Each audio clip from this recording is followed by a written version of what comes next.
这次讲慧远。慧远的一生大体可以分为3个阶段。第一阶段，出家前求学阶段。慧远他生于官宦之家，属于官二代，有钱有闲。年轻的时候四处求学，精通儒家和道家。第二阶段是跟随道安学习的25年。慧远在21岁的时候拜释道安为师，皈依了佛教。在听了释道安讲解般若经之后，豁然而悟，境界大升。他感慨说：“儒道九流皆康比尔。”就说儒家、道家跟佛家比起来啊，就是糟糠而已。就在慧远追随道安学习的第25年，前秦苻坚的军队攻占襄阳，迎请释道安入长安。释道安临走之前，就打算把弟子们都散到各地去传教。散伙之前呢，释道安就把徒弟们叫来，挨个的嘱咐，挨个聊一聊，唯独就没有找慧远。慧远就很伤心，就找到师傅去了，说：“师傅，你为什么不嘱咐我几句呢？”释道安说：“像你这样的徒弟，我没有什么可担忧的。”可见道安对慧远是相当满意的。第3阶段就是和释道安分开之后，慧远带着自己的徒弟来到庐山。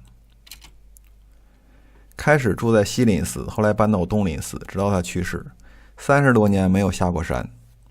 第3阶段庐山时期是慧远从事佛教活动的主要时期。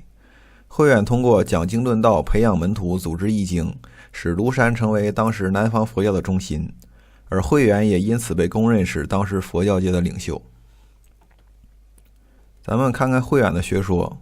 首先他继承了他老师道安的本无说，提出了法性实在论。法指一切现象，性指真实不变的本性。法性就是一切事物的本质实体，是终极真理。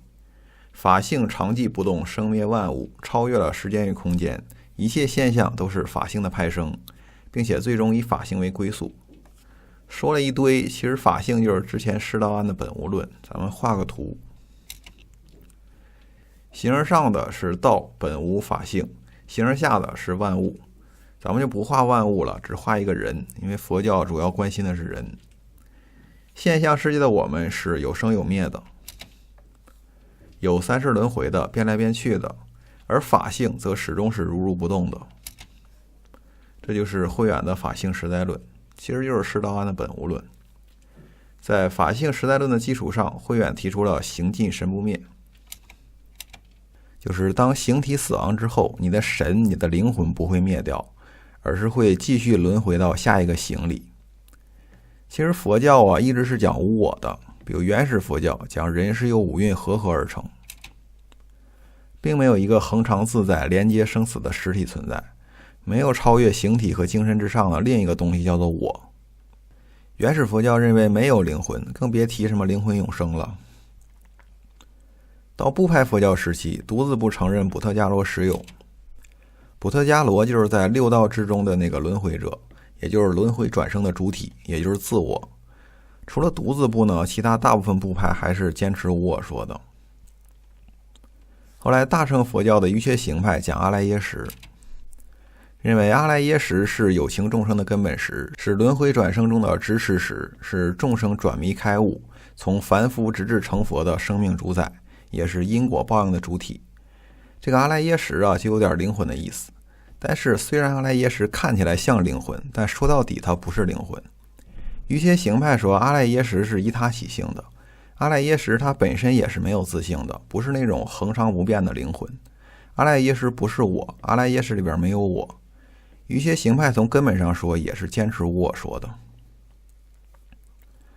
但是佛教刚刚传入中国的时候，因为佛教讲三世轮回，那大家就问一个问题，就是如果无我，谁在轮回？如果无我，成佛的又是谁？针对这个问题，慧远提出了形尽神不灭。关于形尽神不灭呀，慧远说了一个著名的心火之语。他说神就相当于火，神就是人的精神，形呢就相当于心，形就是人有形的身体。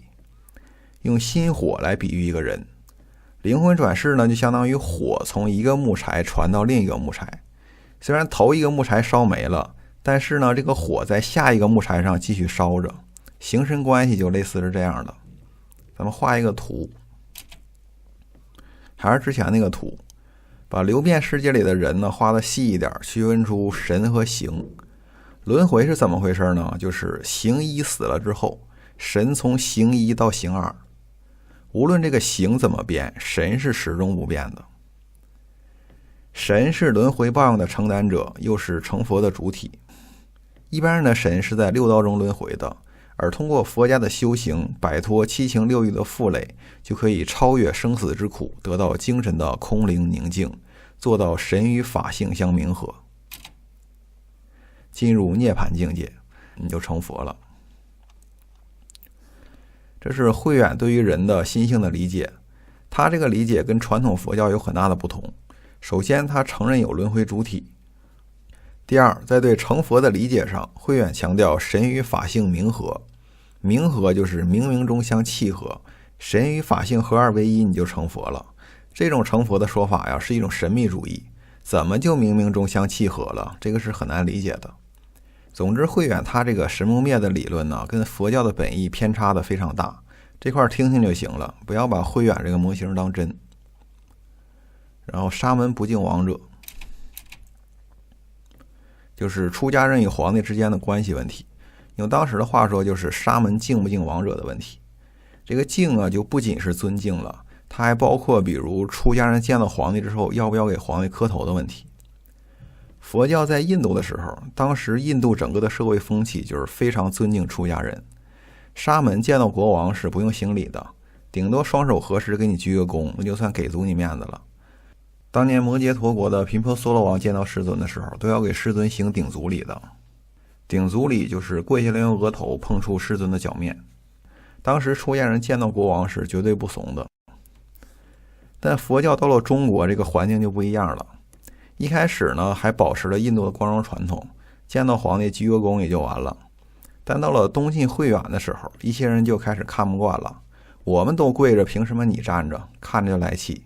就提出主张说，和尚也要给国王下跪，这个沙门该不该敬王者的问题就被提出来了。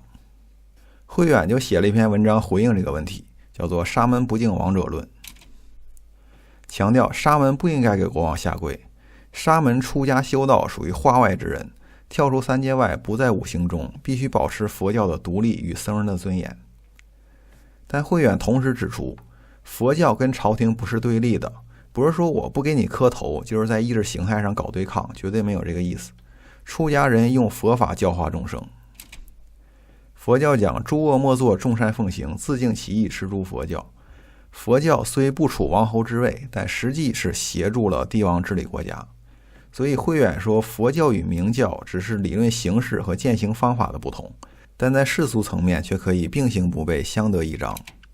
可合而明矣，你明我也明，大家可以共存，没有问题。有人也把慧远这个主张称作佛如和明论。慧远这个佛如和明论呢，是要保持佛教的一个超脱的姿态，既不跟朝廷对抗，也不跟朝廷掺和的太多，保持佛教的一个独立性。当时慧远作为南方佛教的领袖，他的这个态度也成为整个南方佛教的态度。但与此同时，在北方情况就有点不一样。北方佛教的传统就是教权依附皇权，像佛图澄、释道安，还有后来的鸠摩罗什，这些都是在北方，都跟帝王走得很近。所以北方佛教对皇权的态度就没有南方佛教那么超脱。比如有一位比慧远略晚10几年的北魏法果，就带头给北魏皇帝下跪，其他僧人就反对嘛，说你不能这么干，咱们佛教的传统就是不敬王者，你这么带头一跪，不仅违反了先贤的圣训，而且你把整个佛教的行事都给做没了。你跪了，我们以后跪不跪啊？对吧？法果呢就为自己辩护，他说北魏的皇帝是当今如来，所以我非拜天子，乃是礼佛耳。你们俗人以为我拜的是天子，其实我拜的是佛。